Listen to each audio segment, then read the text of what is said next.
أشهد أن لا إله إلا الله।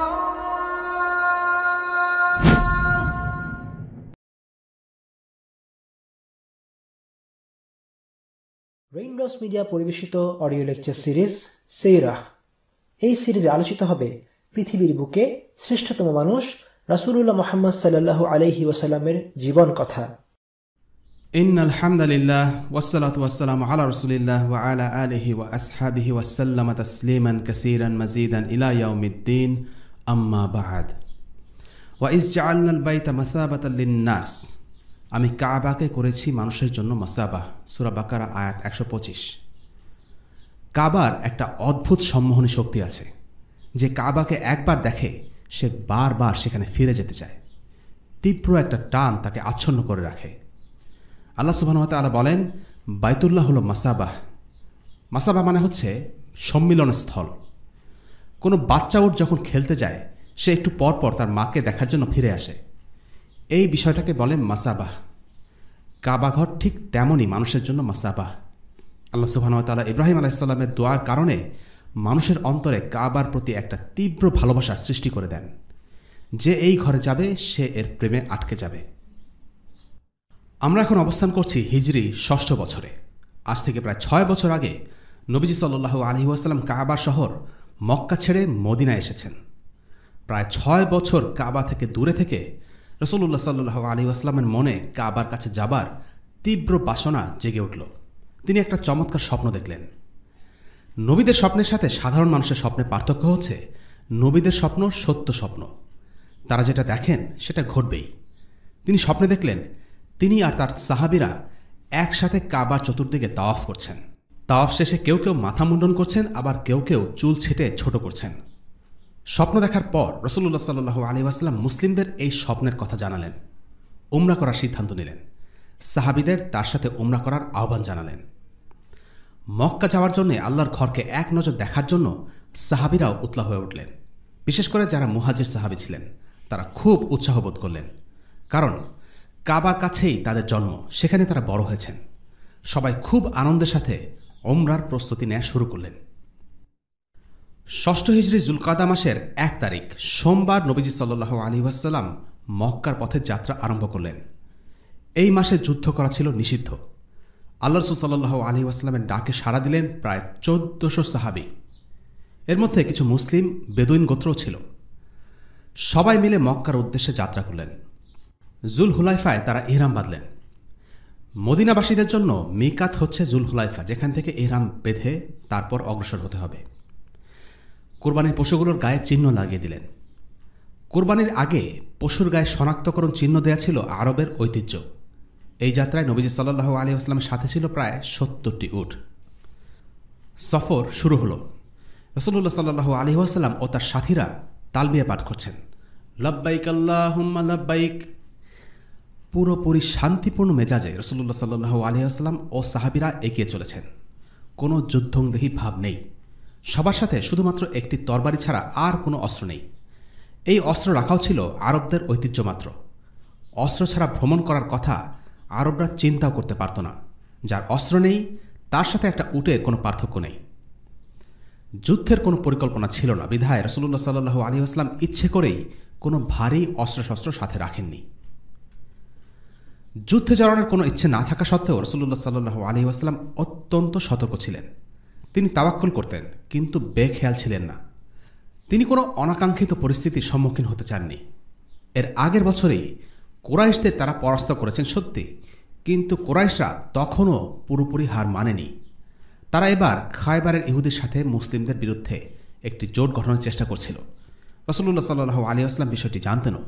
তাই নিরাপত্তার কথা ভেবে ২০ সদস্যের একটা অশ্বারোহী দলকেও সাথে রেখেছিলেন। তাদের কাজ ছিল পুরো জামাতের নিরাপত্তা নিশ্চিত করা এবং পথে কোনো বাধা বিপত্তি আছে কিনা সেদিকে লক্ষ্য রাখা। রাসূলুল্লাহ সাল্লাল্লাহু আলাইহি ওয়াসাল্লাম এইবার যুদ্ধে যেতে চাচ্ছিলেন না, কিন্তু নিরাপত্তার বিষয়টিও মাথায় রাখা প্রয়োজন। এই মিশনে গুপ্তচর হিসেবে সাথে ছিলেন বিশর বিন সুফিয়ান রাদিয়াল্লাহু আনহু। তার কাজ ছিল প্রতিপক্ষের গোপন তথ্য সংগ্রহ করে নবীজি সাল্লাল্লাহু আলাইহি ওয়াসাল্লামের কাছে পৌঁছে দেয়া। রাসূলুল্লাহ সাল্লাল্লাহু আলাইহি ওয়াসাল্লামের এই সিদ্ধান্ত ছিল ওমর রাদিয়াল্লাহু আনহুর পরামর্শে। ওমর ইবনুল খাত্তাব রাদিয়াল্লাহু আনহু সম্পর্কে আমরা জানি তিনি ছিলেন খুবই বুদ্ধিদীপ্ত এবং সতর্ক একজন মানুষ। তাকে বোকা বানানো যেত না। তিনি নিজেই নিজের ব্যাপারে একবার বলেছিলেন, আমি নিজে ধুরন্ধর নই, কিন্তু ধুরন্ধর লোকেরা আমাকে বোকা বানাতে পারবে না। তার এই গুণের পরিচয় মেলে তার কথা, কাজ এবং নবীজি সাল্লাল্লাহু আলাইহি ওয়াসাল্লামকে দেয়া পরামর্শে। ওমরা করার উদ্দেশ্যে একেবারে খালি হাতে যাওয়াটা তার কাছে কেমন যেন ঠেকল। তিনি রাসূলুল্লাহ সাল্লাল্লাহু আলাইহি ওয়াসাল্লামকে বললেন, হে আল্লাহ রসুল, আপনি কি কোনো রকম অস্ত্র ছাড়া এমন লোকদের দেশে প্রবেশ করতে চান যারা আপনার সাথে যুদ্ধে লিপ্ত? রাসূলুল্লাহ সাল্লাল্লাহু আলাইহি ওয়াসাল্লাম তখন বিষয়টি নিয়ে ভাবলেন এবং ওমর রাদিয়াল্লাহু আনহুর সাথে একমত পোষণ করলেন। তাই তিনি মদিনা থেকে অস্ত্র নিয়ে আসার আদেশ দিলেন, কিন্তু অস্ত্রগুলোকে দল থেকে দূরে রাখা হলো। তিনি চাননি মানুষ ভাবুক যে তিনি যুদ্ধ করতে এসেছেন। রাসূলুল্লাহ সাল্লাল্লাহু আলাইহি ওয়াসাল্লামের গোয়েন্দা বিশর বিন সুফিয়ান রাদিয়াল্লাহু আনহু কুরাইশদের ব্যাপারে তথ্য নিয়ে ফিরে এলেন। বিশর বিন সুফিয়ান কোনো মুহাজির বা আনসারী সাহাবী ছিলেন না, তিনি ছিলেন খুজাআ গোত্রের। ইচ্ছে করেই এমন এক লোককে রাসূলুল্লাহ সাল্লাল্লাহু আলাইহি ওয়াসাল্লাম পাঠালেন যিনি আপাত দৃষ্টিতে ছিলেন নিরপেক্ষ। তিনি জানালেন কুরাইশরা যুদ্ধের সর্বাত্মক প্রস্তুতি নিয়েছে, তারা যুদ্ধ করতে দৃঢ়প্রতিজ্ঞ। যে কোনো মূল্যে তারা রাসূলুল্লাহ সাল্লাল্লাহু আলাইহি ওয়াসাল্লামের মক্কা প্রবেশ ঠেকাবে। এজন্য তারা লোকও জড়ো করেছে, নারী শিশুদের নিয়ে ময়দানে নেমেছে। এটা শুনে রাসূলুল্লাহ সাল্লাল্লাহু আলাইহি ওয়াসাল্লাম বললেন, হায় রে কুরাইশ, যুদ্ধের চিন্তা ওদের পাগল করে রেখেছে। তাদের কি এমন ক্ষতি হতো যদি তারা পুরো বিষয়টাকে আমার আর আরবদের হাতে ছেড়ে দিত? আরবরা যদি আমাকে হত্যা করত তাহলে তো এমনিই তাদের মনের আশা পূর্ণ হয়ে যেত। আর যদি আল্লাহ আমাকে বিজয়ী করেন তাহলে কুরাইশরা দলে দলে ইসলাম গ্রহণ করে নিজেরাই লাভবান হতো। কিন্তু না, যতদিন তাদের শক্তি আছে ততদিন তারা আমার সাথে লড়তে চায়। কুরাইশরা ভেবেছেটা কি আমি হাল ছেড়ে দেব? আল্লাহর কসম, আল্লাহ আমাকে যে উদ্দেশ্যে প্রেরণ করেছেন আমি সে উদ্দেশ্যে জিহাদ চালিয়ে যাব, যতক্ষণ না আল্লাহ আমাকে বিজয় করেন অথবা আল্লাহর পথে আমার অস্তিত্ব বিলীন হয়ে যায়। মুসলিমদের কাবায় প্রবেশের বাধা দেওয়ার কোনো নৈতিক অধিকার কুরাইশদের ছিল না। কুরাইশরা ছিল কাবার রক্ষণাবেক্ষণকারী, কাবা তাদের সম্পত্তি ছিল না। কাবা তৈরি করে গেছেন আরবদের পূর্বপুরুষ ইসমাইল আলাইহিস সালাম। তাই সবারই কাবা ঘরে যাবার অধিকার আছে। এবার আব্বাস রাদিয়াল্লাহু আনহু বলেন, আশারুল হুরুমে অর্থাৎ পবিত্র মাসগুলোতে একজন তার বাবার খুনিকে দেখত কাবার আশেপাশে তাওয়াফ করছে, কিন্তু তাকে কিছুই বলতে পারত না। কাবা ঘরে কে যাবে আর কে যাবে না এই বিষয়ে কুরাইশদের কথা বলার কোনো অধিকার নেই। সত্যি বলতে তারা এই অনধিকার কখনোই চর্চা করেনি। কারোর সাথে যুদ্ধের সম্পর্ক থাকলেও কেউ যদি ওমরা করতে চায় তাহলে কেউ তাকে বাধা দিত না। যুদ্ধের সময় যুদ্ধ, কিন্তু যুদ্ধের কারণে ওমরা বা হজ করতে কাউকে বাধা দেয়া কখনোই হয়নি। এটাই ছিল কুরাইশদের শত শত বছরের ঐতিহ্য। শত্রু মিত্র সবার জন্য কাবায় প্রবেশাধিকার ছিল। কিন্তু শত বছরের ঐতিহ্য ভেঙে এবার কুরাইশরা এমন একটি কাজ করল যেটি খোদ আরবের মুশরিক গোত্রগুলোই পছন্দ করল না। তারা বলল, মুসলিমদের কাবায় প্রবেশ করতে দেয়া হবে না। কাউকে কাবায় প্রবেশ করতে না দেয়া খুবই গুরুতর বিষয়, আর বিশেষত যেখানে রাসূলুল্লাহ সাল্লাল্লাহু আলাইহি ওয়াসাল্লাম আগেই ঘোষণা দিয়েছেন যে তিনি শুধু ওমরা করতে চান, যুদ্ধ করতে চান না। কুরাইশদের এই সিদ্ধান্ত আরবরা পছন্দ করল না। জনমত রাসূলুল্লাহ সাল্লাল্লাহু আলাইহি ওয়াসাল্লামের পক্ষেই গেল। রাসূলুল্লাহ সাল্লাল্লাহু আলাইহি ওয়াসাল্লাম যুদ্ধ করতে না এসেও এক অর্থে জয়ী হলেন। নিজের পক্ষে জনমত অর্জন করা এবং সেটা ধরে রাখা এটা খুবই গুরুত্বপূর্ণ একটা বিষয়। বাহ্যত মনে হতে পারে এখানে কুরাইশদের কথাই তো চলল, মুসলিমরা মক্কায় প্রবেশ করতে পারল না।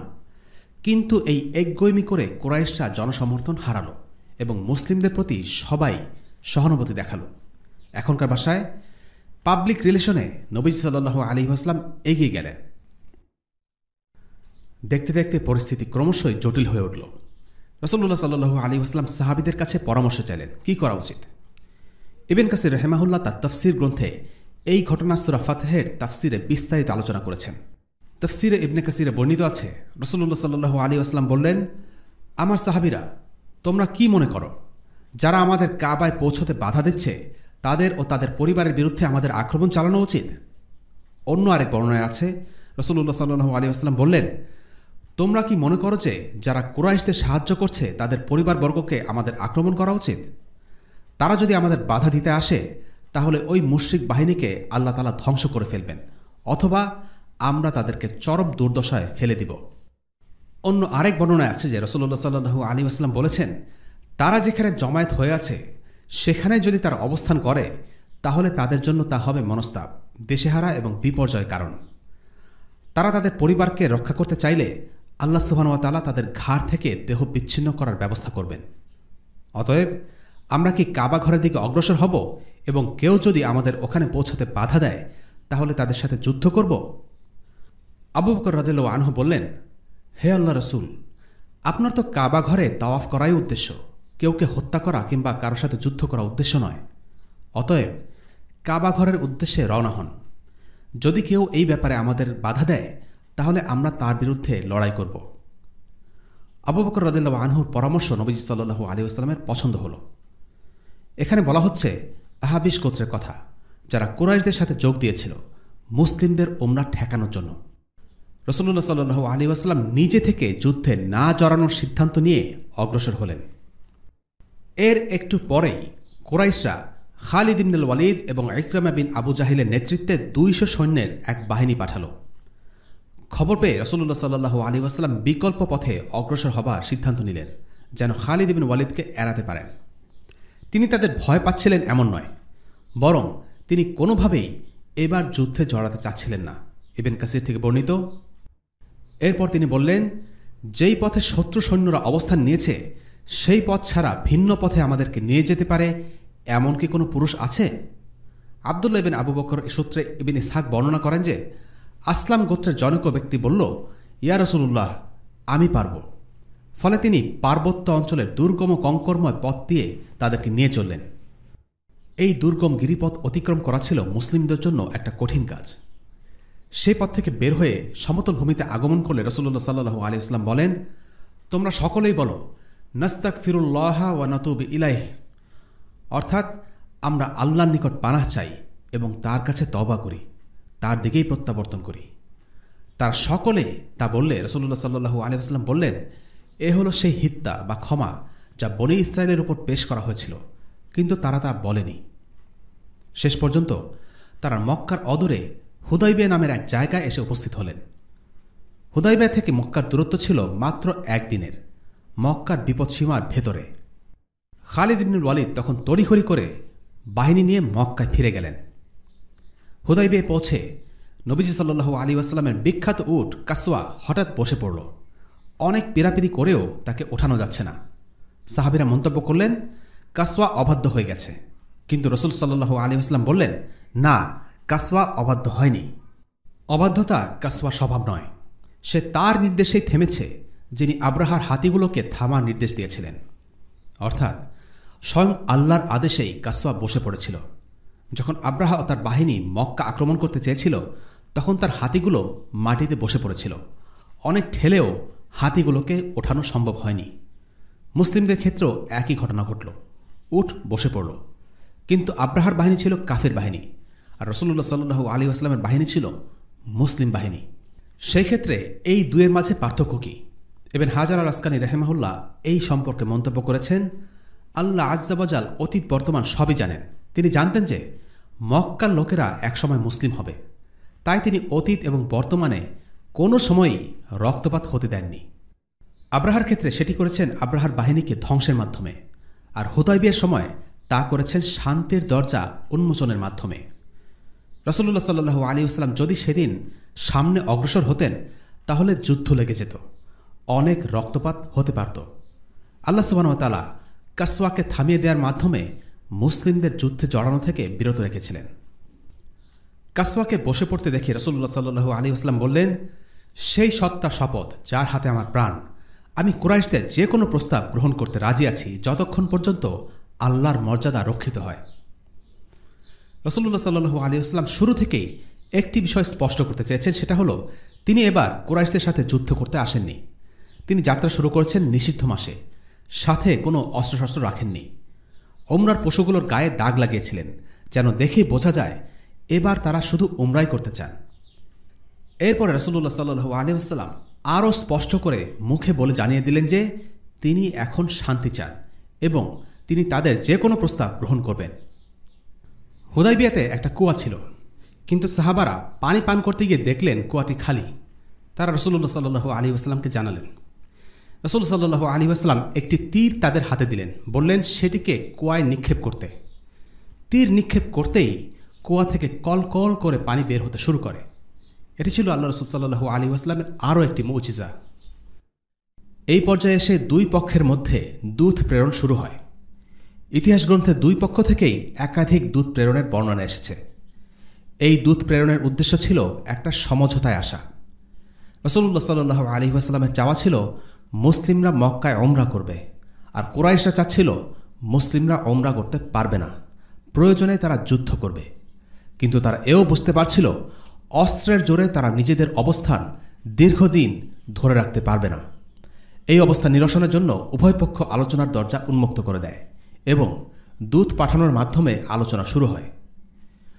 দূতদের মধ্যে কে কখন এসেছিল বা কার আগে বা কার পরে কে এসেছিল সেটা নিশ্চিতভাবে জানা যায় না।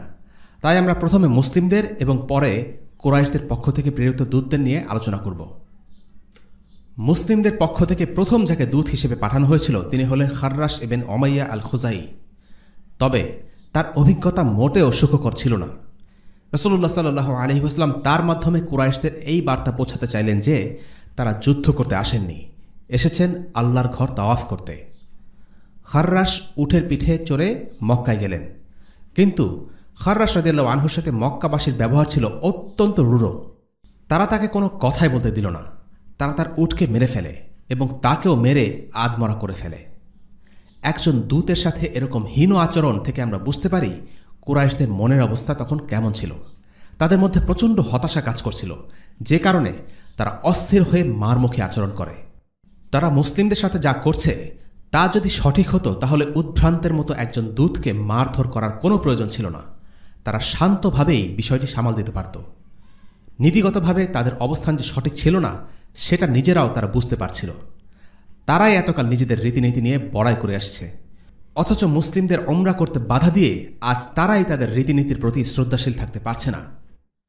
মুসলিমদের প্রতি তাদের রাগ ক্ষোভ তাদের অন্ধ করে দেয়। গায়ের জোরে তারা নিজেদের অবস্থান ধরে রাখার চেষ্টা করে, কিন্তু তারা এটাও বুঝতে পারছিল যে তাদের মর্যাদার অবস্থান তারা হারাতে যাচ্ছে। সব মিলিয়ে তারা অস্থির হয়ে ওঠে। কিন্তু রাসূলুল্লাহ সাল্লাল্লাহু আলাইহি ওয়াসাল্লাম তার পরিকল্পনায় কোনো রকম অস্থিরতা বা ধৈর্যহীনতা দেখাননি। এই ঘটনার পরেও তিনি দ্বিতীয় আরেকজন দূত পাঠানোর সিদ্ধান্ত নেন। এবার রাসূলুল্লাহ সাল্লাল্লাহু আলাইহি ওয়াসাল্লাম ওমর রাদিয়াল্লাহু আনহুকে ডাক দিলেন, তাকে দূত হিসেবে পাঠাতে চাইলেন। ওমর রাদিয়াল্লাহু আনহু বললেন, ইয়া রাসূলুল্লাহ, মক্কায় আমার পরিবারের এমন কেউ নেই যে আমাকে নিরাপত্তা দেবে, আর আমি কুরাইশদের কী পরিমাণ ঘৃণা করি সেটাও তাদের ভালোই জানা আছে। তারপরও আপনি যদি যেতে বলেন আমি যাব। রাসূলুল্লাহ সাল্লাল্লাহু আলাইহি ওয়াসাল্লাম কিছু বললেন না। ওমরের কথায় যুক্তি ছিল, এমন নয় যে তিনি ভয় পাচ্ছিলেন। ওমর কতটা সাহসী ছিলেন তা বলাই বাহুল্য। তিনি যেতে চাচ্ছিলেন না কারণ কুরাইশরা তাকে প্রচণ্ড অপছন্দ করে। তিনি যদি দূত হিসেবে যান হয়তো আলোচনা করার মতো উপযুক্ত পরিবেশই তৈরি হবে না। ব্যক্তিগত ক্ষোভ বা আক্রোশের কারণে কুরাইশরা তার সাথে হয়তো কথাই বলতে চাইবে না। ওমরের নিরাপত্তারও একটা বিষয় আছে। ওমরকে মক্কায় নিরাপত্তা দিতে রাজি হবে এমন কেউই ছিল না। একই সাথে ওমর এটাও বললেন এটা তার মতামত মাত্র। রাসূলুল্লাহ সাল্লাল্লাহু আলাইহি ওয়াসাল্লাম যদি তাকে যেতে বলেন তাহলে তিনি অবশ্যই যাবেন, পরিণতি যাই হোক। ওমর রাদিয়াল্লাহু আনহু এরপর বললেন, ইয়া রাসূলুল্লাহ, আমি আপনাকে এমন একজনের নাম বলতে পারি যাকে মক্কার লোকেরা আমার চাইতে বেশি সম্মান করে। সে হল উসমান ইবনে আফফান। উসমানের নাম প্রস্তাব করার কারণ ছিল, উসমান রাদিয়াল্লাহু আনহুর গোত্র ছিল বেশ প্রভাবশালী গোত্র, বনু উমাইয়া গোত্রের। উমাইয়া গোত্র কুরাইশদের অন্যতম প্রধান শাখা বনু আব্দে মানাফের অন্তর্ভুক্ত। মক্কা শহরের নেতৃত্ব ছিল দুই গোত্রের হাতে, বনু মাকসুম এবং বনু আব্দে মানাফ। বনু মাকসুমের শীর্ষস্থানীয় ব্যক্তি ছিল আবু জাহেল। মৃত্যুর আগ পর্যন্ত মুসলিমদের বিরুদ্ধে যুদ্ধে সে নেতৃত্ব দিয়ে গেছে। এই গোত্রে আরও ছিল ওয়ালিদ ইবনে মুগীরা এবং তার ছেলে খালিদ ইবনে ওয়ালিদ। অন্যদিকে বনু আব্দে মানাফের প্রধান দুই শাখা গোত্র হচ্ছে বনু হাশিম আর বনু উমাইয়া। এই শাখা গোত্রের মধ্যে আত্মীয়তার সম্পর্ক ছিল। রাসূলুল্লাহ সাল্লাল্লাহু আলাইহি ওয়াসাল্লাম ছিলেন বনু হাশিমের, আর উসমান ইবনে আফফান রাদিয়াল্লাহু আনহু ছিলেন বনু উমাইয়ার। বনু উমাইয়ার শীর্ষ নেতা ছিলেন আবু সুফিয়ান। রাসূলুল্লাহ সাল্লাল্লাহু আলাইহি ওয়াসাল্লাম যখন ওসমানকে কুরাইশদের কাছে পাঠালেন সাথে সাথেই তিনি বনু উমাইয়ার দ্বিতীয় শীর্ষ নেতার কাছ থেকে সুরক্ষার আশ্বাস লাভ করলেন। এই ব্যক্তিটি হলেন ওসমান রাদিয়াল্লাহু আনহুর চাচাতো ভাই আবান ইবনে সাঈদ ইবনে আল আস।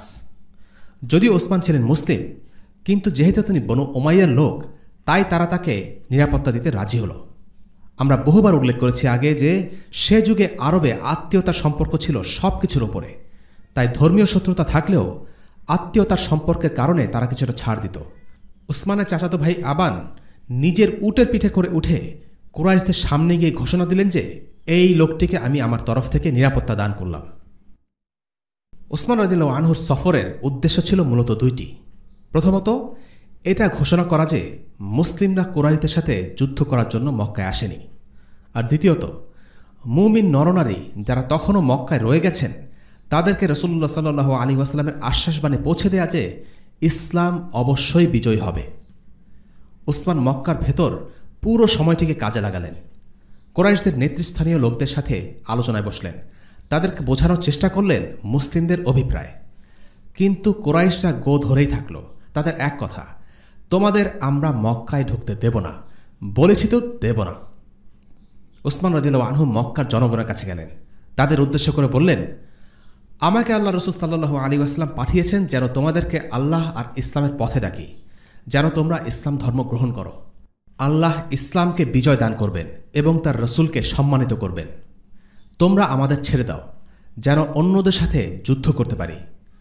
যদি তারা আমাদের পরাজিত করতে পারে তাহলে তো তোমাদের মনের আশা পূর্ণই হয়ে যাবে, আর যদি আমরা তাদের পরাজিত করি তাহলে তোমরা আমাদের অনুসরণও করতে পারো, আবার চাইলে আমাদের সাথে যুদ্ধও করতে পারো। কিন্তু এখন আমার মনে হয় তোমাদের বিশ্রাম দরকার। আমাদের সাথে যুদ্ধে না যাওয়াই তোমাদের জন্য ভালো হবে। তোমরা আমাদের সাথে যুদ্ধ করতে করতে ক্লান্ত হয়ে গেছ। তোমাদের সেরা লোকগুলো সব মারা গেছে। তোমরা জেনে রাখো, আমরা এখানে যুদ্ধের জন্য আসিনি, এসেছি ওমরা করতে। কুরবানির পশু চিহ্নিত করে রেখেছি, পশুগুলো কুরবানি করে চলে যাব। কুরাইশরা এসব কথাবার্তা পছন্দ করল না। বলল, তুমি যা বলেছ শুনলাম, কিন্তু একটা কথা সাফ জানিয়ে রাখি, মুহাম্মদ এখানে ঢুকতে পারবে না। তাকে বলে দাও, তাকে আমরা এখানে প্রবেশ করতে দিচ্ছি না। আবার ইবনে সাঈদ উসমান রাদিয়াল্লাহু আনহুকে বললেন, তুমি চাইলে কাবা ঘর তাওয়াফ করতে পারো, কেউ তোমাকে বাধা দেবে না। মুসলিমরা তখন বলতে লাগলো, ওসমান রাদিয়াল্লাহু আনহু কতই না সৌভাগ্যবান, তিনি কাবা ঘর তাওয়াফের সুযোগ পেয়েছেন। কিন্তু রাসূলুল্লাহ সাল্লাল্লাহু আলাইহি ওয়াসাল্লাম বললেন, তার প্রতি আমার চাওয়া, সে যদি যুগ যুগ ধরেও সেখানে থাকে, আমি তাওয়াফ না করা পর্যন্ত সে কাবা ঘর তাওয়াফ করবে না। ওসমান রাদিয়াল্লাহু আনহু রাসূলুল্লাহ সাল্লাল্লাহু আলাইহি ওয়াসাল্লামের প্রত্যাশা অনুযায়ী কাজ করেছিলেন। এক পা বাড়ালে যেই কাবা ঘরকে ছোঁয়া যাবে তা না ছুঁয়ে আবার ইবনে সাঈদকে তিনি বলে দিলেন, আল্লাহ রাসূল সাল্লাল্লাহু আলাইহি ওয়াসাল্লাম তাওয়াফ না করা পর্যন্ত আমি কাবা ঘর তাওয়াফ করব না। এই একটা কথা অনেক কিছুই বলে দেয়। রাসূলুল্লাহ সাল্লাল্লাহু আলাইহি ওয়াসাল্লামের প্রতি সাহাবীদের ভক্তি আর ভালোবাসা যে কত গভীর তা বুঝতে এই একটা কথাই যথেষ্ট। ওসমান মক্কায় অবস্থান করা মুসলিমদের সাথেও দেখা করলেন, তাদেরকে বিজয়ের সুসংবাদ দিলেন। তারাও প্রত্যুত্তরে আল্লাহ রাসূল সাল্লাল্লাহু আলাইহি ওয়াসাল্লামকে সালাম জানালেন এবং ইসলামের বিজয়ের জন্য দোয়া করলেন। এবার আলোচনা করা যাক কুরাইশদের পক্ষ থেকে প্রেরিত দূতদের নিয়ে। প্রথমে তারা পাঠালো বুদাইল ইবনে ওয়ারাকাকে। সে ছিল বনু খুজা গোত্রের। সে সাথে করে নিজের গোত্রের আরও কিছু লোক নিয়ে এসেছিল। বিভিন্ন বর্ণনা থেকে জানা যায় খুজা গোত্র হচ্ছে রাসূলুল্লাহ সাল্লাল্লাহু আলাইহি ওয়াসাল্লাম এবং মুসলিমদের প্রতি বিশ্বস্ত। এমন বর্ণনা আছে যে খুজা গোত্র মক্কার যাবতীয় তথ্য নবীজি সাল্লাল্লাহু আলাইহি ওয়াসাল্লামকে পাচার করত। নবীজি সাল্লাল্লাহু আলাইহি ওয়াসাল্লামের যুদ্ধ জয়ের ক্ষেত্রে অন্যতম গুরুত্বপূর্ণ কৌশল ছিল বিভিন্ন গোত্রের সাথে তার সম্পর্ক। কুরাইশা তার শত্রু হলেও বনু খুজার সাথে তার সুসম্পর্ককে তিনি তার কাজে লাগিয়েছেন। যাই হোক, বুদাইল রাসূলুল্লাহ সাল্লাল্লাহু আলাইহি ওয়াসাল্লামকে বলল, কুরাইশরা এমন উট নিয়ে এসেছে যে দুধ দেয়, অর্থাৎ কুরাইশরা দীর্ঘদিন অবস্থানের পর্যাপ্ত প্রস্তুতি নিয়ে এসেছে। পরিস্থিতি যদি থাকার দাবি করে তাহলে সেটাই তারা করবে, তারা যুদ্ধের জন্য তৈরি। রাসূলুল্লাহ সাল্লাল্লাহু আলাইহি ওয়াসাল্লাম তখন তাকে বুঝিয়ে বললেন যে যুদ্ধ করার তার উদ্দেশ্য নয়, বায়তুল্লাহর জিয়ারত করাই তার একমাত্র উদ্দেশ্য। বুদাইল রাসূলুল্লাহ সাল্লাল্লাহু আলাইহি ওয়াসাল্লামের এই বার্তা নিয়ে মক্কায় ফিরে এলেন, কিন্তু কুরাইশরা তাকে পাত্তাই দিল না। তারা তাকে উপেক্ষা করল, তার বিরুদ্ধে স্বজনপ্রীতির অভিযোগ আনল, তার সাথে খারাপ ব্যবহার করল। সে তাদেরকে বলল, কুরাইশরা, তোমরা মুহাম্মাদের সাথে বাড়াবাড়ি করছ। যুদ্ধ করার অভিপ্রায় নিয়ে তিনি এখানে আসেননি, তিনি বায়তুল্লাহ জিয়ারত করার জন্য এসেছেন। বলা বাহুল্য, এসব কথা কুরাইশদের মোটেও পছন্দ হল না। বুদাইলের পর কুরাইশরা পাঠালো মিখরাজ ইবিন হাফসকে। তাকে দেখামাত্র রাসূলুল্লাহ সাল্লাল্লাহু আলাইহি ওয়াসাল্লাম বলে উঠলেন, সে হচ্ছে বিশ্বাসঘাতক। মিখরাজের স্বভাব সম্পর্কে তিনি আগে থেকে জানতেন। দেখা গেল মিখরাজ কুরাইশদের 40-50 জনের একটি দল নিয়ে মুসলিমদের তাঁবুর চারপাশে ঘুরঘুর করছে। তার উদ্দেশ্য ছিল মুসলিমদের মধ্যে কাউকে একা পেলে তাকে বন্দী করে কুরাইশদের হাতে তুলে দেয়া। কিন্তু ঘটনা ঘটল উল্টো। মিখরাজের পুরো বাহিনী মুসলিমদের হাতে ধরা পড়ল। কোনো মতে সে পালিয়ে বাঁচল। রাসূলুল্লাহ সাল্লাল্লাহু আলাইহি ওয়াসাল্লাম চাচ্ছিলেন পরিস্থিতি স্বাভাবিক রাখতে, তাই তিনি বন্দীদের বিনা শর্তে মুক্তি দিয়ে দিলেন। এরপর পাঠানো হল হাবশীদের প্রধান হুলাইস ইবনে আলকামাহকে। তাকে দেখে রাসূলুল্লাহ সাল্লাল্লাহু আলাইহি ওয়াসাল্লাম বলে উঠলেন, এই লোকটা আন্তরিক, কুরবানির পশুগুলো তার দিকে ঠেলে দাও যেন সে সেগুলো দেখতে পায়। মুসলিমদের সর্বাত্মক প্রচেষ্টা ছিল এটা প্রমাণ করা যে তারা শুধু উমরা করতে এসেছেন। একদল লোক কাবা ঘরে উমরা করতে এসেছে, তারা পশু কুরবানির জন্য পশু নিয়ে হাজির হয়েছে। এই দৃশ্য দেখেই তার মন আর্দ্র হয়ে গেল। সে মক্কায় চলে গেল, এমনকি রাসূলুল্লাহ সাল্লাল্লাহু আলাইহি ওয়াসাল্লামের সাথে দেখা করারও প্রয়োজন বোধ করল না। সে সোজা কুরাইশদের কাছে ফিরে গিয়ে বলল, সমস্ত প্রশংসা আল্লাহর। শোনো, এই লোকগুলোকে মক্কা থেকে দূরে ঠেলে রাখা একেবারে ঠিক হচ্ছে না। হুলাইস ছিল মুশরিক, একজন কাফের, কিন্তু সে কুরাইশ নেতৃবৃন্দের মতো নীতিহীন ছিল না। মুসলিমদেরকে কাবা ঘরে আসতে বাধা দেয়া যে অন্যায় হচ্ছে সেটা সে ঠিকই বুঝতে পারছিল। বলল, তোমরা আব্দুল মুত্তালিবের সন্তানদের কাবায় প্রবেশ করতে দেবে না, আর লাখাম, জুদাম, হিমায়ের আর কিন্দার লোকেরা কাবা পরিদর্শন করতে পারবে? আল্লাহ তাআলা এটা হতে দেবেন না। এই 4টি গোত্র হল কাহতানি শাখা, আরবদের ইয়েমেনি শাখা থেকে উদ্ভূত, আর এদের অবস্থান কাবা থেকে অনেক দূরে। লাখাম, জুদাম এই দুটোর অবস্থান আরবের একদম উত্তরে, আর হিমায়ের আর কিন্দারের অবস্থান একদম দক্ষিণে, ইয়েমেন সীমান্তের কাছাকাছি। দূর দূরান্তের গোত্ররা কাবায় তাওয়াফ করছে, অথচ বনু আব্দুল মুত্তালিবের সন্তানরা যারা মক্কায় বড় হয়েছে তারা আজকে কাবায় প্রবেশ করতে পারছে না। কুরাইশদের এই দ্বিমুখী আচরণের সমালোচনা করায় কুরাইশরা খেপে গিয়ে তাকে বলল, চুপ থাক কাণ্ডজ্ঞানহীন বেদুইন কোথাকার। হুলাইস খুব রেগে গেল। সে বলল, দেখো, একটা কথা ভালোভাবে জেনে রাখো, তোমাদের সাথে এই শর্তে চুক্তি করিনি যে কেউ কাবাঘর পরিদর্শনে আসবে আর তোমরা তাদেরকে বাধা দেবে। শপথ সেই সত্তার যার হাতে হুলাইসের প্রাণ, হয় তোমরা মুহাম্মাদকে কাবাঘরে প্রবেশ করতে দেবে, না হলে আমি হাবশীদের নিয়ে আলাদা হয়ে যাব।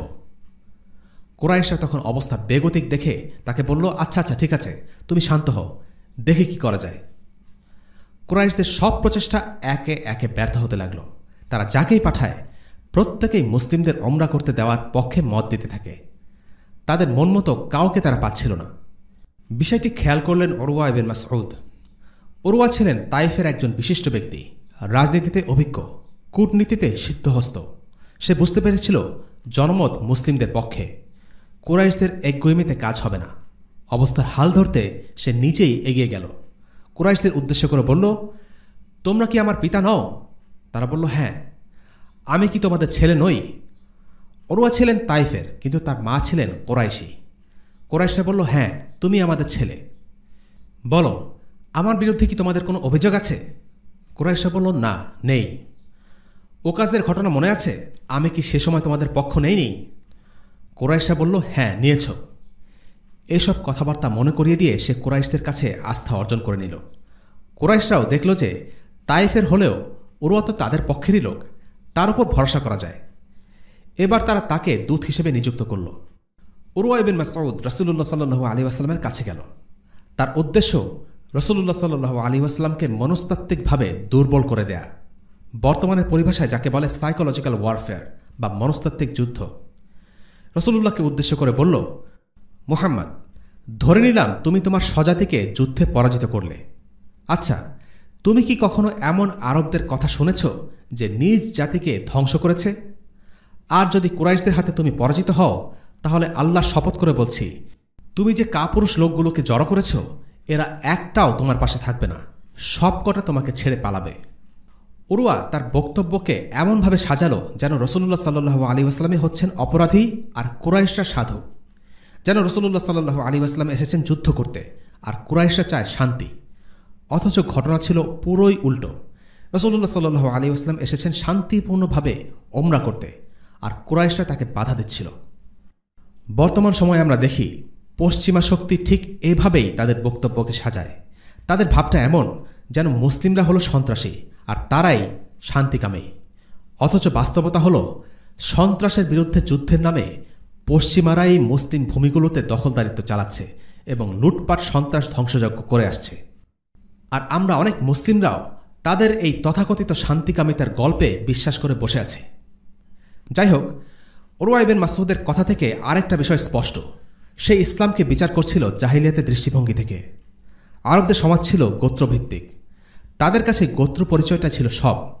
অন্যায় করলেও তারা নিজ গোত্রের পক্ষ নেবে, নিজ গোত্রের জন্য তারা জীবন দিতেও রাজি। তাই একজন মানুষ নিজ গোত্রের বিরুদ্ধে অবস্থান নেবে, নিজ গোত্রের বিরুদ্ধে যুদ্ধ করবে, এটা কোনোভাবেই গ্রহণযোগ্য ছিল না। আজকের হিসেবে অনেকটা নিজ দেশের বিপক্ষে অবস্থান নেয়ার মতো ব্যাপার। কিন্তু রাসূলুল্লাহ সাল্লাল্লাহু আলাইহি ওয়াসাল্লাম তাই করছিলেন। তিনি কুরাইশ হয়েও কুরাইশদের বিরুদ্ধে যুদ্ধ করছিলেন। দিন বা ধর্মের অবস্থান যে গোত্র আর জাতি পরিচয়ের ওপরে, জাহিল আরবরা সেটা বুঝতে ব্যর্থ হচ্ছিল। তাই উরওয়া বলতে চাইছিল, কেমন করে তুমি নিজ গোত্রের বিরুদ্ধে যুদ্ধ করছো? এমন নিকৃষ্ট একটা কাজ তুমি কিভাবে করতে পারো?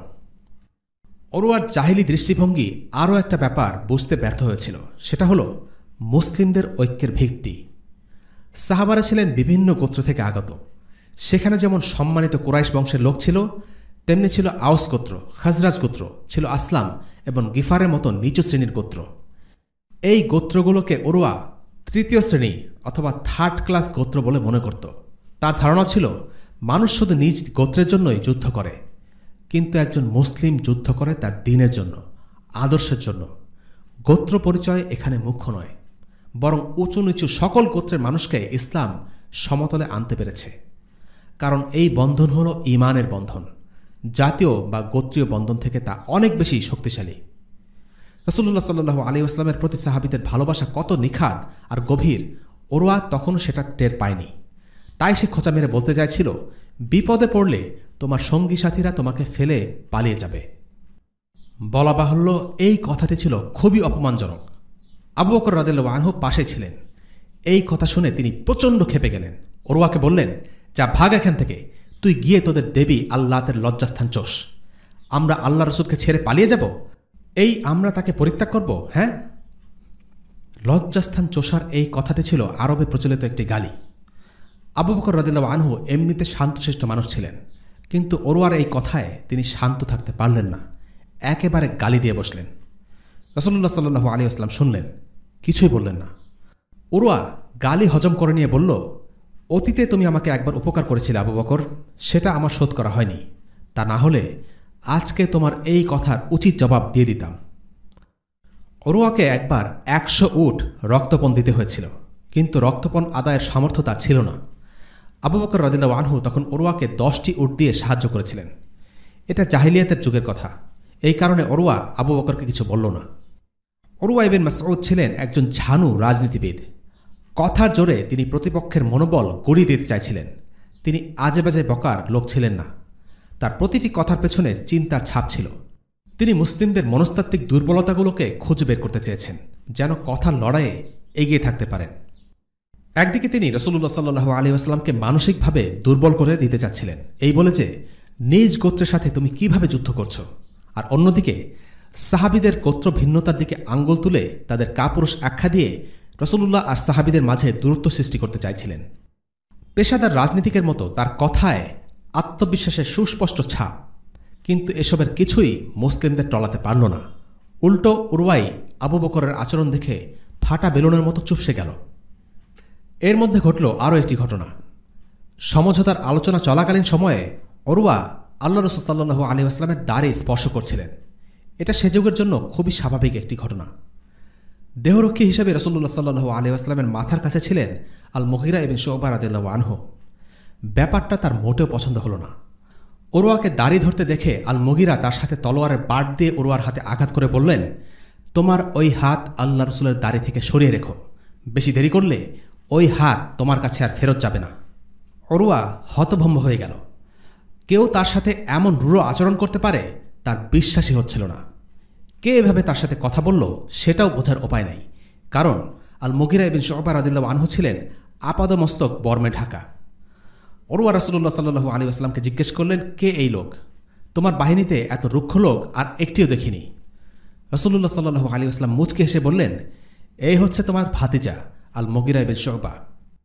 উরওয়া যেন নিজের চোখকে বিশ্বাস করতে পারছিল না। সে তার ভাতিজা মুগিরা রাদিয়াল্লাহু আনহুকে উদ্দেশ্য করে বলল, বিশ্বাসঘাতক কোথাকার, তোর অপকর্মের দাগ তো সেদিন মাত্র পরিষ্কার করলাম। উরওয়া তার ভাতিজা মুগিরাকে অতীতের একটা ঘটনা নিয়ে খোঁচা দিলেন। একবার মুগিরা ১৩ জন মুশরিকের সাথে সফরে বের হন এবং পথিমধ্যে তাদের লুট করে তাদের হত্যা করেন। সাকিফের গোত্রগুলোর মধ্যে তখন সেটা নিয়ে ব্যাপক যুদ্ধ লাগার মতো অবস্থা তৈরি হয়। উরওয়া নিজের ভাতিজাকে বাঁচানোর জন্য তার হয়ে রক্তমূল্য পরিশোধ করে দেন। ইতিমধ্যে মুগিরা মদিনায় চলে আসেন এবং ইসলাম গ্রহণ করেন। রাসূলুল্লাহ সাল্লাল্লাহু আলাইহি ওয়াসাল্লাম তাকে বললেন, তোমার মুসলিম হওয়া আমি মেনে নিলাম, কিন্তু যে ধন সম্পদ নিয়ে এসেছ সেটা আমি গ্রহণ করব না। যেহেতু মুগিরা অন্যায়ভাবে সফরের মধ্যে তাদের সম্পদ হস্তগত করেছিলেন, তাই সেই সম্পদ রাসূলুল্লাহ সাল্লাল্লাহু আলাইহি ওয়াসাল্লাম গ্রহণ করেননি।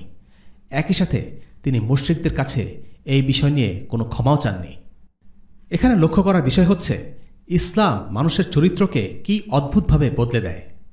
জাহিলিয়াতের জীবনে মুগিরা ইবনে শুবা ছিলেন মদখোর, লুটতরাজ আর খুন খারাপি করা একজন গুন্ডা গোছের মানুষ। ইসলামে এসে তিনি হলেন রাসূলুল্লাহ সাল্লাল্লাহু আলাইহি ওয়াসাল্লামের দেহরক্ষক, রাসূলুল্লাহর ভালোবাসায় নিবেদিত প্রাণ। আল্লাহ রাসূল সাল্লাল্লাহু আলাইহি ওয়াসাল্লামের প্রতি ভালোবাসা যে সবকিছুর ঊর্ধ্বে, তার একটা প্রকৃষ্ট উদাহরণ হচ্ছেন আল মুগিরা ইবনে শুবা। মুগিরা ইবনে শুবা রাদিয়াল্লাহু আনহুকে তার চাচা উরওয়া একটা বড় বিপদ থেকে উদ্ধার করেছিলেন। এই জন্যে মুগিরা ইবনে শুবা রাদিয়াল্লাহু আনহুর উচিত ছিল উরওয়ার প্রতি কৃতজ্ঞ থাকা, কিন্তু না, রাসূলুল্লাহ সাল্লাল্লাহু আলাইহি ওয়াসাল্লামের প্রতি ভালোবাসার কারণে তিনি উরওয়াকে এতটুকু ছাড় দেননি। উরওয়া ফিরে এলেন। উরওয়া গিয়েছিলেন মুসলিমদের মনোবলকে নষ্ট করে দিতে, অথচ নিজেই হার মেনে গেলেন।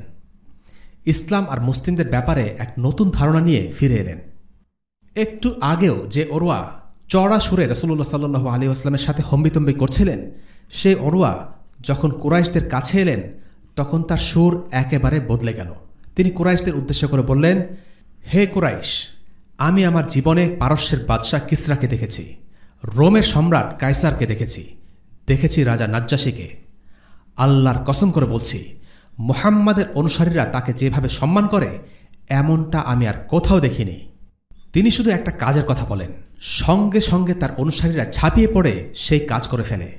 তিনি যখন থুতু ফেলেন, তার অনুসারীরা হাত বাড়িয়ে সেই থুতু তালুতে নেয়, বরকতের আশায় শরীরে মাখে। তিনি যখন অজু করেন, তার অনুসারীরা তাকে ঘিরে জড়ো হয় আর প্রত্যেকে সেই পানি সংগ্রহ করতে ব্যস্ত হয়ে পড়ে। যখন তিনি কোনো কথা বলেন, তার অনুসারীরা চুপ করে তার কথা শোনে, সম্মানের আতিশয্যে তার দিকে চোখ তুলে পর্যন্ত তাকায় না। তোমরা নিশ্চিত থাকো, তোমরা যদি তার সাথে যুদ্ধ করতে চাও, এই লোকগুলো কখনো তাদের নেতাকে ছেড়ে যাবে না। নিজেদের নেতাকে তারা যে কোনো মূল্যে রক্ষা করবে, তারা কোনো কিছুর তোয়াক্কা করবে না। এমন একজন মানুষ যখন তোমাদের প্রস্তাব দিয়েছে, আমার পরামর্শ হচ্ছে তার প্রস্তাব গ্রহণ করো। তোমরা তাদেরকে হারাতে পারবে না। আমি তোমাদের জন্য কোনো আশা দেখছি না। তোমাদের নিজেদের ভালোর জন্যই তার প্রস্তাব গ্রহণ করো। উরওয়ার এই চমৎকার কথাগুলো কুরাইশদের মন ভরাতে পারল না, যদিও তার ঠিকই জানত উরওয়া যা বলছেন সত্যি বলছেন। উরওয়া ইসলামের ব্যাপারে শুনেছেন, কিন্তু যখন নিজের চোখের সামনে ইসলামকে দেখলেন, তার ধারণা পাল্টে গেল। অভিজ্ঞ রাজনীতিবিদ উরওয়ার জন্য এটা ছিল এক অভূতপূর্ব অভিজ্ঞতা। মুসলিমদের ব্যাপারে তার দৃষ্টিভঙ্গি যেন মুহূর্তের মধ্যে বদলে গেল। এই ঘটনা ছিল উরওয়ার প্রতি ইসলামের দাওয়া। এই দাওয়া খালি কথা দেওয়া ছিল না, এই দাওয়া ছিল কাজের মাধ্যমে দাওয়া। নিঃসন্দেহে কাজের মাধ্যমে দাওয়া অন্তরে অনেক বেশি প্রভাব ফেলে। وهو الذي كف أيديهم عنكم وأيديكم عنهم ببطن مكة من بعد أن أظفركم عليهم وكان الله بما تعملون بصيرا। তিনি মক্কা উপত্যকায় তোমাদেরকে তাদের উপর বিজয় করার পর তাদের হাত তোমাদের থেকে এবং তোমাদের হাত তাদের থেকে নিবারিত করেছেন। তোমরা যা কিছু করো আল্লাহ তা দেখেন। সূরা ফাত আয়াত 24। কুরাইশদের অনেকেই খুব করে চাচ্ছিল একটা যুদ্ধ বেঁধে যাক। সত্যি বলতে মুসলিমদের অনিচ্ছা সত্ত্বেও যুদ্ধ বাঁধার মতো অবস্থা তৈরি হয়েছিল, কিন্তু আল্লাহ তাআলা চেয়েছেন মক্কায় যেন কোনো যুদ্ধ না বাঁধে, এবং তাই হয়েছে। কুরাইশদের ৮০ জনের একটি অস্ত্রসজ্জিত দল মুসলিমদের উপর অতর্কিতে হামলা চালানোর চেষ্টা চালায়, কিন্তু তারা ধরা পড়ে যায় এবং তাদের বন্দী করে রাখা হয়। আরও একটি ঘটনা ঘটে। সালামা ইবিন আল আকওয়া রাদিয়াল্লাহু আনহু ঘটনাক্রমে 4 মুশরিককে বন্দী করেন। এরপর আল্লাহ তাআলা উপরের আয়াত নাজিল করলে রাসূলুল্লাহ সাল্লাল্লাহু আলাইহি ওয়াসাল্লাম সমস্ত বন্দীকে ক্ষমা করে দেন এবং তাদেরকে ছেড়ে দেন। পুরো ঘটনাকে আল্লাহর ইচ্ছায় রাসূলুল্লাহ সাল্লাল্লাহু আলাইহি ওয়াসাল্লাম এমনভাবে নিয়ন্ত্রণ করেন যে সন্ধির পথে পা বাড়ানো ছাড়া কুরাইশদের আর কোনো উপায় থাকল না। এরপর ঘটল বায়াতুর রিদওয়ানের ঘটনা, যা ইসলামের ইতিহাসে খুবই তাৎপর্যপূর্ণ ঘটনাগুলোর একটি। এই ঘটনার সময় ওসমান রাদিয়াল্লাহু আনহু ছিলেন মক্কায়। হঠাৎ গুজব উঠল ওসমান রাদিয়াল্লাহু আনহুকে হত্যা করা হয়েছে। কিভাবে এই গুজব ছড়ালো তা জানা যায় না, কিন্তু কোনো না কোনোভাবে এই কথাটি ছড়িয়ে পড়ল। এই কথা শোনা মাত্র রাসূলুল্লাহ সাল্লাল্লাহু আলাইহি ওয়াসাল্লাম বনু নাজ্জারের তাঁবুর দিকে এগিয়ে গেলেন। প্রত্যেক গোত্রের লোকেরা আলাদা আলাদা তাঁবুতে অবস্থান করছিল। উম্মে আম্মারা রাদিয়াল্লাহু আনহা নামের এক বনু নাজ্জারের মহিলা রাসূলুল্লাহ সাল্লাল্লাহু আলাইহি ওয়াসাল্লামকে দেখতে পেলেন। তিনি বলেন, আমি নবীজি সাল্লাল্লাহু আলাইহি ওয়াসাল্লামকে আমাদের তাঁবুর দিকে এগিয়ে আসতে দেখলাম। আমি ভাবলাম রাসূলুল্লাহ সাল্লাল্লাহু আলাইহি ওয়াসাল্লামের বুঝি কিছু দরকার হয়েছে। রাসূলুল্লাহ সাল্লাল্লাহু আলাইহি ওয়াসাল্লাম এসে বসলেন এবং বললেন, আল্লাহ আমাকে তোমাদের কাছ থেকে বায়াত অর্থাৎ আনুগত্যের শপথ নেয়ার আদেশ দিয়েছেন। এরপর সাহাবীরা একে একে রাসূলুল্লাহ সাল্লাল্লাহু আলাইহি ওয়াসাল্লামের কাছে বায়াত করলেন। কিসের উপর এই বায়াত বা আনুগত্যের শপথ নেওয়া হয়েছিল সেটা নিয়ে একাধিক বর্ণনা আছে। একটি বর্ণনায় আছে এই বায়াত হচ্ছে মৃত্যুর বায়াত। অন্য বর্ণনায় আছে এই বায়াত হচ্ছে যুদ্ধক্ষেত্র থেকে পলায়ন না করার বায়াত।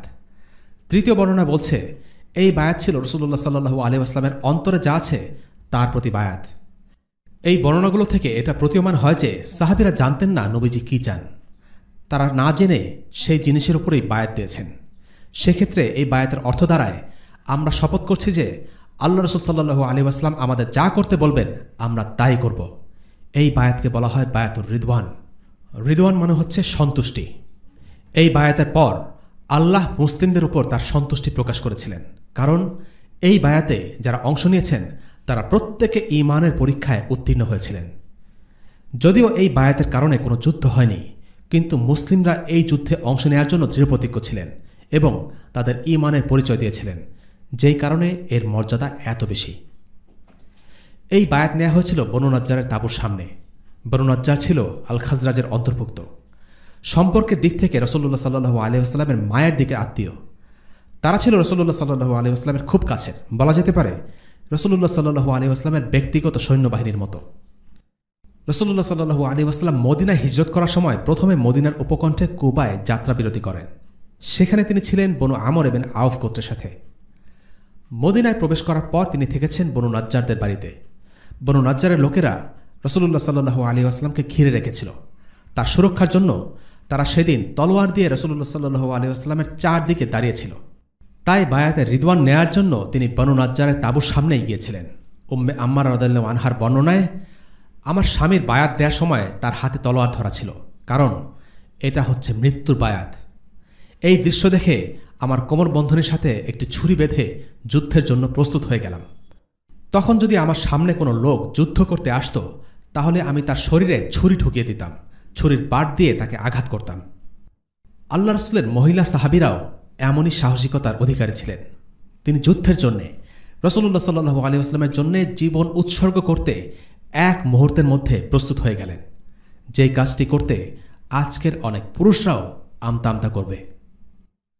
সর্বপ্রথম বায়াত দেন আবু সিনান আবদুল্লাহ ইবনে ওয়াহাব আল আসদি। সালামা ইবনে আল আকওয়া থেকে আল্লাহ রাসূল সাল্লাল্লাহু আলাইহি ওয়াসাল্লাম 3 বার বায়াত নেন, শুরুতে, মাঝে এবং শেষে। সেদিন বায়াত নেন সব মিলিয়ে 1400 সাহাবী। বায়াতের রিদওয়ান প্রসঙ্গে শিয়াদের একটি দাবি নিয়ে কিছু কথা না বললেই নয়। শিয়ারা ওসমান রাদিয়াল্লাহু আনহুকে পছন্দ করে না। ওসমানের মর্যাদাকে প্রশ্নবিদ্ধ করতে তাই তারা বলে ওসমান রাদিয়াল্লাহু আনহু বদরের যুদ্ধে অংশ নেননি, ওসমান বায়াতের রিদওয়ানের সময়ও ছিলেন না, ইত্যাদি। বদরের যুদ্ধে ওসমান রাদিয়াল্লাহু আনহুর অংশ না নেয়ার কারণ আগেই বলা হয়েছে। সেই মুহূর্তে ওসমানের স্ত্রী রাসূলুল্লাহ সাল্লাল্লাহু আলাইহি ওয়াসাল্লামের কন্যা মৃত্যুশয্যায় ছিলেন। স্বয়ং আল্লাহ রাসূলই তাকে যুদ্ধে অংশ নিতে বারণ করেন এবং স্ত্রীর পাশে থাকার নির্দেশ দেন। আর ওসমান রাদিয়াল্লাহু আনহুর বায়াতের রিদওয়ানে অংশ নেয়ার কারণ কি? এই প্রশ্ন একমাত্র বোকারাই করতে পারে, কারণ বায়াতের রিদওয়ানের পুরো ঘটনার কেন্দ্রবিন্দুই হচ্ছেন ওসমান রাদিয়াল্লাহু আনহু। তার মৃত্যুর গুজব শুনেই মুসলিমদের থেকে বায়াত নেওয়া হয়েছিল। আর সত্যি বলতে তিনি বায়াত দিয়েছিলেন। রাসূলুল্লাহ সাল্লাল্লাহু আলাইহি ওয়াসাল্লামের নিজের এক হাত অন্য হাতের উপর রেখে বলেছিলেন, এইটা হচ্ছে ওসমানের বায়াত। ওসমান রাদিয়াল্লাহু আনহু নিজের হাতে বায়াত দেননি, কিন্তু স্বয়ং রাসূলুল্লাহ সাল্লাল্লাহু আলাইহি ওয়াসাল্লামের হাত তার প্রতিনিধিত্ব করেছে। আজকের পর্ব শেষ করবার আগে আমরা বায়াতের রিদওয়ানে অংশ নেয়া সাহাবীদের মর্যাদা নিয়ে আলোচনা করব।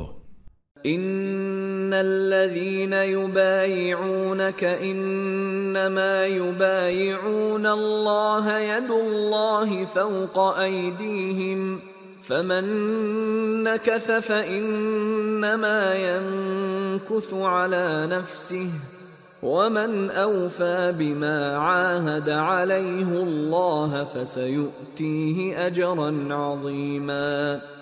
যারা আপনার কাছে আনুগত্যে শপথ করে তারা তো আল্লাহর কাছে আনুগত্যে শপথ করে, আল্লাহর হাত তাদের হাতের উপর রয়েছে। অতএব যে শপথ ভঙ্গ করে অবশ্যই সে তার নিজের ক্ষতির জন্যই করে, এবং যে আল্লাহর সাথে কৃত অঙ্গীকার পূর্ণ করে আল্লাহ সত্তরই তাকে মহাপুরস্কার দান করবেন। সূরা ফাত আয়াত 10। যারা বায়াতের রিদওয়ানে অংশ নিয়েছিলেন তাদের জন্য এটা একটা বিরাট সম্মান। তারা বায়াত করেছিলেন রাসূলুল্লাহ সাল্লাল্লাহু আলাইহি ওয়াসাল্লামের হাতে, কিন্তু আল্লাহ বলছেন এই বায়াত ছিল আল্লাহর কাছেই। ইবনুল কাইয়িম রাহিমাহুল্লাহ এই প্রসঙ্গে বলেন, আল্লাহ রাসূল সাল্লাল্লাহু আলাইহি ওয়াসাল্লাম ছিলেন আল্লাহ তাআলা এবং সাহাবীদের মাঝে একজন প্রতিনিধি স্বরূপ, কারণ যে আনুগত্যের শপথ তারা আল্লাহ রাসূলের কাছে করেছিলেন সেটা ছিল আসলে স্বয়ং আল্লাহর কাছে আনুগত্যের শপথ। لقد رضي الله عن المؤمنين إذ يبايعونك تحت الشجرة فعلم ما في قلوبهم فأنزل السكينة عليهم وأثابهم فتحا قريبا ومغانم كثيرة يأخذونها وكان الله عزيزا حكيما। আল্লাহ মুমিনদের প্রতি সন্তুষ্ট হলেন যখন তারা বৃক্ষের নিচে আপনার কাছে শপথ করল। আল্লাহ অবগত ছিলেন যা তাদের অন্তরে ছিল, অতঃপর তিনি তাদের প্রতি প্রশান্তি নাজিল করলেন এবং তাদেরকে আসন্ন বিজয় পুরস্কার দিলেন এবং বিপুল পরিমাণ যুদ্ধলব্ধ সম্পদ যা তারা হস্তগত করবে। আল্লাহ পরাক্রমশালী, প্রজ্ঞাময়। সূরা ফাত আয়াত 18 এবং 19। আল্লাহ সেই 1400 সাহাবীর ওপর নিজের সন্তুষ্টি প্রকাশ করে দিলেন। এর থেকে বিশাল ঘটনা আর কি হতে পারে? দুনিয়ার জীবনেই আল্লাহ তাআলা এই মানুষগুলোকে সবচাইতে বড় সুখবর জানিয়ে দিয়েছেন। আল্লাহ সাক্ষ্য দিচ্ছেন এই লোকগুলোর অন্তরে কি আছে তা তিনি জানতেন। অর্থাৎ এই সাহাবীদের আন্তরিকতা আর ঈমান নিয়ে আর কোনো প্রশ্ন থাকতে পারে না। একই সাথে আল্লাহ তাআলা তাদের আসন্ন বিজয় এবং বিপুল পরিমাণ গনিমত লাভের সুসংবাদ দিচ্ছেন। এটি হলো খায়বারের বিজয় সুসংবাদ। এই আলোচনা পরবর্তীতে আসবে ইনশাআল্লাহ। বায়াতের রিদওয়ানের সাহাবীরা কখনও জাহান্নামে প্রবেশ করবেন না।